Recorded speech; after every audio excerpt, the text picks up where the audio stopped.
भाई लोग नमस्कार, मैं रंगा कुमार। आप देख रहे हो कुमार रंगा यूट्यूब चैनल। आपका स्वागत है दोस्तों। आप लोग थोड़ा सा क्लिप कितना कैसा लगा, बहुत ही वायरल चल रहा है। आप लोग दोस्तों बात करेंगे कि सुपरस्टार खेसारी का ये सॉन्ग पक्का हिट होगा, लेकिन बीच में थोड़ा म्यूजिक गड़बड़ दे दिया, लेकिन सॉन्ग तो बहुत अच्छा है। चबावतिया हो लेके बैगन बिछावना, बहुत गजब, बहुत ही ब्लास्ट किया। ज़्यादा से ज़्यादा आप लोग वीडियो शेयर करिएगा ताकि हर एक फैन को पता चलेगा कि सुपरस्टार खेसारी का सॉन्ग आ गया है।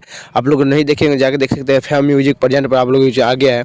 बहुत ही बवाल का सॉन्ग है, एक बार जरूर देखिएगा। और कैसा अब ये आप लोग रील वीडियो लगा, कमेंट करके जरूर बताइएगा। और ये वीडियो भी ज़्यादा से ज़्यादा शेयर करिएगा, और चैनल पर नहीं हो चैनल को सब्सक्राइब कर लीजिएगा। दोस्तों बात करेंगे बहुत जल्द फिर से आप लोग बीच में अन्नपूर्णा फिल्म से। अभी तक आप लोग बीच में होली सॉन्ग नहीं आया, लेकिन बहुत ही जल्द आ गया, क्योंकि वीडियो में कुछ प्रॉब्लम हो गया। इसलिए मैं आप लोगों को पहले ही बोला था कि अन्नपूर्णा फिल्म से आने वाला है, लेकिन वीडियो आप लोग एडिटिंग करने में थोड़ा टाइम लग गया है इस बार, इसीलिए आप लोगों को जो नहीं आया दोस्तों, इसके लिए सॉरी। वो आप लोगों के बीच में फिर से आ जाएगा, आप लोग बीच में जरूर देखिएगा। मिलता हूँ।